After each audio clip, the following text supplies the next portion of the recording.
Today, we talk about Facebook paying up, Apple buying up, and Sprint and T-Mobile teaming up? Well, we already knew about that. It doesn't matter, because either way, we, together, as a people, are gonna check it out.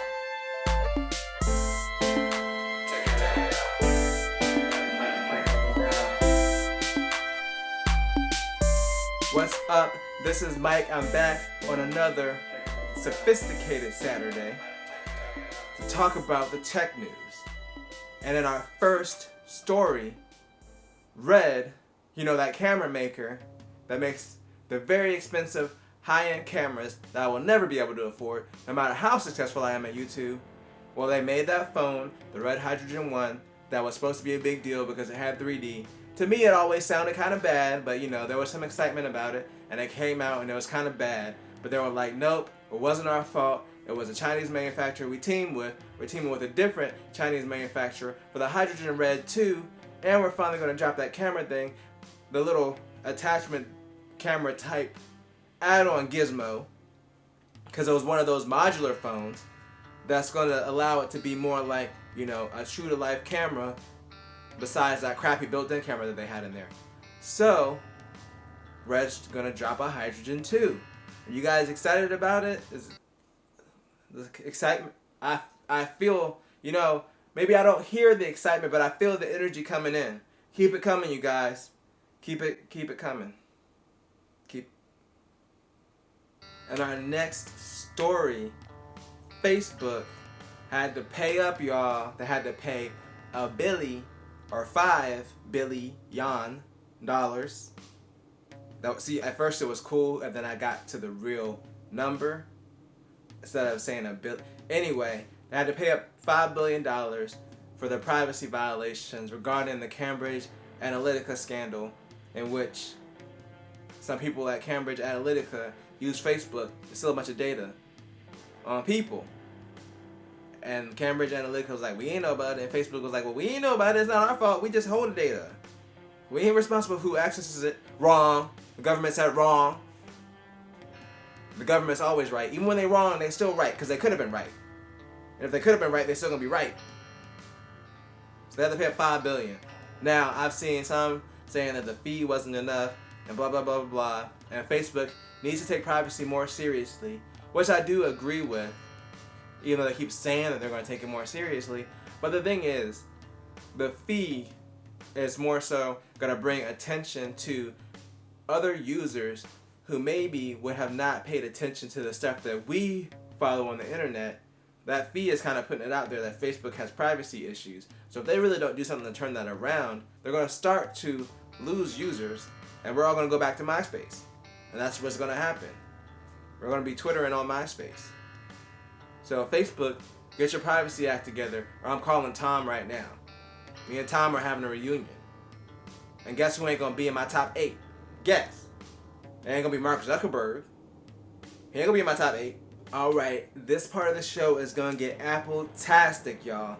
So, a week or so ago, I mentioned the vulnerability with the Apple Watch walkie-talkie app. Well, guess what? It's officially fixed. It's back fully functional. So you can walkie-talkie your friends, and then you're going to be like, I have a Fitbit. I can't even use this. And they're like, how is this working?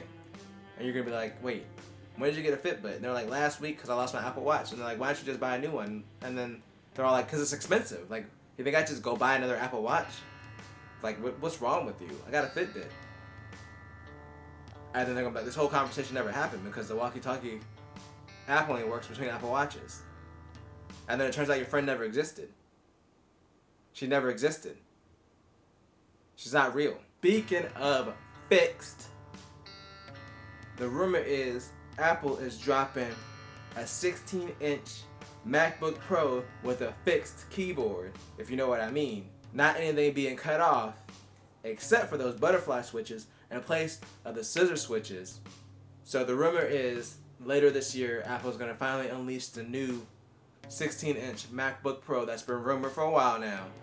Bigger screen is supposed to be like a new-ish form factor, or kind of like a refresh, and they're going to finally ditch the broken keyboard. It's only been broken since 2015. That's not bad. I'm still gonna be excited for it, but I'm not getting one because I already spent like $2,400 on my MacBook Pro last year. So I'm good. I'm good, but it would be nice if this new keyboard thing is true, so that way when I finally upgrade, I get a working keyboard. Not that my keyboard don't work, but I'm definitely using the external keyboard and mouse pad right now. It still works, honestly. I just don't trust it. I can't trust it. Apple doesn't trust it. I don't trust it.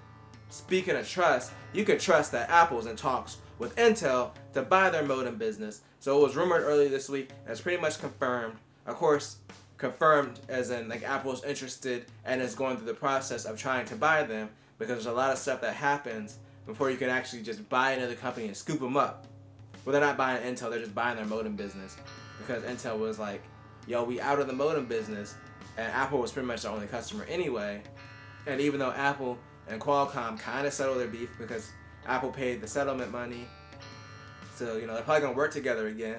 But ultimately, after the whole Qualcomm kerfuffle with the lawsuits, and after Intel's modems not being that good, and then they're like, yo, we quit. Apple just wants to make their own stuff so they don't have to depend on nobody. They want to be an independent woman with her own house and her own car and take care of her own kids. And that's our iPhones. Alright? I want my kids to be taken care of. Apple needs to pay their child support to my phone and get them good modems back in there. So if Apple can get them Intel modems in-house and put the little Apple sprinkle pixie dust on it where they do something with the software that makes it better than it actually is, possible hardware-wise, I feel like inside the iPhone is just two toothpicks and the software just does everything, because that's what Apple does. They could do that with Intel's modems, then we in business. They don't even need Qualcomm, baby. That's what I'm talking about. Next generation! Let's just move on to the next story, which is also our final story. And that the Sprint and T-Mobile merger was finally approved to move forward. Of course, there's a few caveats. They have to sell a lot of their prepaid business over to Dish Network and give them a certain amount of stores, and they have to be able to use Sprint and T-Mobile's network until they can get their own network, up and running. Well, they're going to be using Sprint's network anyway, but T-Mobile also has to agree for, I believe it's 5 to 7 years, something like that, to allow them to use their network as well until Dish can get their own network up and established. And then they also have to provide them with like 20,000 stores or something like that. So there are some caveats, but what I'm hoping for as a T-Mobile customer is that we get better coverage. If you're a Sprint customer, just be thankful, because Sprint sucks. And you know what sucks? The conclusion of this show, because it's ending. But don't worry, I'll be back on Tuesday with another super cool unboxing, and I'll be back next week with more tech news. And if you enjoyed this video, remember to like, share, and subscribe. Tell a friend, tell a coworker, and always do at least 2 things at the same time. Peace.